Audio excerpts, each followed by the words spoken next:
নমস্কার, পুরাণ কথন বাংলায় চ্যানেলে আপনাকে স্বাগত। দেবী পুরাণ আজ সপ্তচত্বরিংশ অধ্যায় অর্থাৎ 47তম অধ্যায়। পুরাণ পাঠ শুরু করার আগে বলে রাখি, যারা আমার চ্যানেলে নতুন তারা অবশ্যই চ্যানেলটিকে সাবস্ক্রাইব করবেন এবং ভালো লাগলে কমেন্ট এবং শেয়ার করতে অবশ্যই ভুলবেন না। আপনার একটি কমেন্ট আমাকে আরো উন্নততর ভিডিও করতে সাহায্য করবে।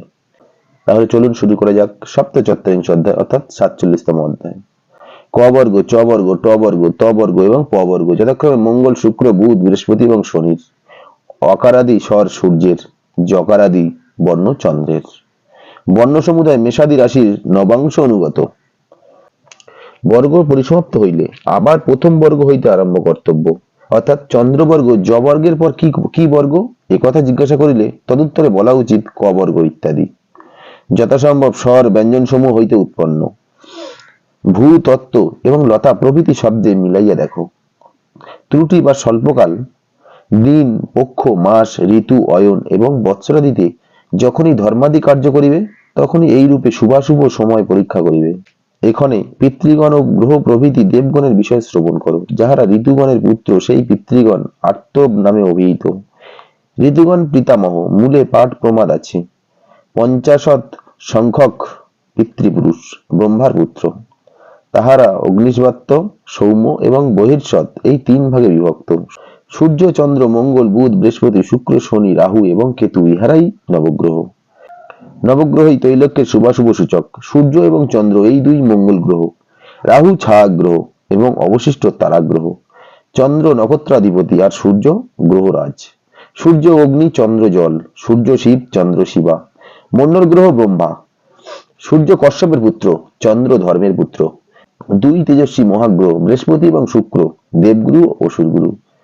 ইহারা উভয়ে প্রজাপতিদ্বয়ের পুত্র।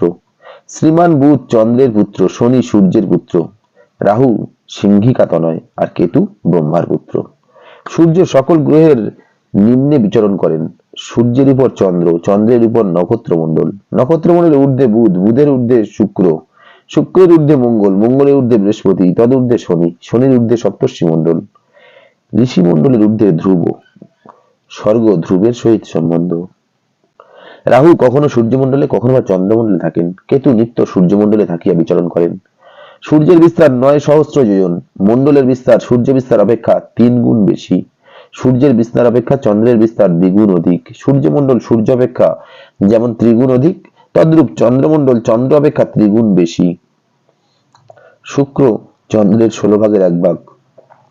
বৃহস্পতি শুক্র হইতে 1/4 হীন। মঙ্গল এবং শনি বৃহস্পতি অপেক্ষা 1/4 হীন। শনি মঙ্গল অপেক্ষা বুধ 1/4 হীন। হীনতা নিজ বিস্তার ও মণ্ডল বিস্তার উভয় পক্ষেই বুঝিবে। নক্ষত্রগণের পরিমাণ বুধের তুল্য। সর্বাপেক্ষা ক্ষুদ্র যে নক্ষত্র তাহাদের পরিমাণ অর্ধ যোজন, তদাপেক্ষা ক্ষুদ্র নক্ষত্র নাই।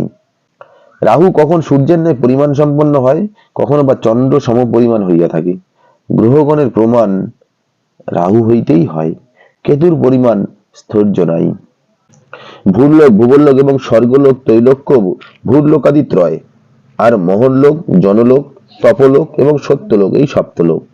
ভূলোক পার্থিব লোক, ভূবরলোক অন্তরিক্ষ লোক, অবশিষ্ট সকল লোকই ভাব্য নামে অভিহিত এবং তৎসমস্তই স্বর্গের অন্তর্গত। এই লোক সকল যথাক্রমে ঊর্ধ্ব। অগ্নি ভূতগণের ভূলোকের অধিপতি, এই জন্য তাহার নাম ভূতপতি। বায়ুর নব অর্থাৎ অন্তরিক্ষালোকের অধিপতি, এই জন্য তিনি নভস্পতি নামে অভিহিত। সূর্য ভাব্যলোকের অধিপতি, এই জন্য তিনি ভাব্যাধিপতি নামে অভিহিত।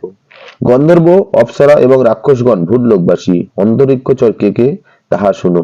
7 শ্রেণীতে বিভক্ত বায়ু, 11 রুদ্র এবং অশ্বিনী কুমারদ্বয় অন্তরিক্ষচর। আদিত্যগণ, বসুগণ এবং সুরভি প্রভৃতি গোগণ স্বর্গলোকবাসী। চতুর্মহল্লোকে কল্পান্ত স্থায়ী দেবগণের বাস। জনলোকে প্রজাপতিগণের বাস। মনু, বৈরাজ ও সনত কুমারাদি ঋষি 6ষ্ঠ লোকে অবস্থিত। ইহারা দেবাসুরের জ্ঞানদাতা।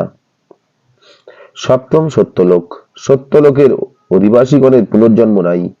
সত্যলোকের নামান্তর ব্রহ্মলোক। ব্রহ্মলোকের প্রতিঘাত নাই।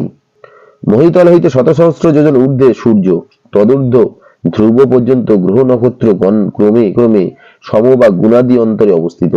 মহিতলের পর ধ্রুবলোক পর্যন্ত 10টি স্থান। ধ্রুবভূমি হইতে 10 কোটি যোজন ঊর্ধ্বে। তৈলক্যের উচ্ছেদ 23 লক্ষ যোজন। ধ্রুবের ঊর্ধ্বলোক সকল অর্থাৎ মহপ্রভৃতি ক্রমে 2 লক্ষ যোজন করিয়া অন্তর। দেব দানব গন্ধর্ব যক্ষ রাক্ষস পর্ণক ভূত এবং বিদ্যাধর এই অষ্ট দেবজনী, ইহারা সকলেই ব্রহ্মাণ্ড মধ্যবর্তী, তৎপরে সবই অন্ধকার আবৃত। অনন্তর তেজ বায়ু আকাশ অহংকার মহত্ব প্রভৃতি এবং পুরুষ পূর্ব পূর্ব কারণ জানিবে। পুরুষেরও পূর্ব ঈশ্বর, ঈশ্বরের শক্তিতেই জগৎ আবৃত। এই জন্যই শিব দুর্গা জ্যোতি সর্বদেবগণের মধ্যে শ্রেষ্ঠতর। সপ্তচত্বরিংশ অধ্যায় সমাপ্ত। নমস্কার।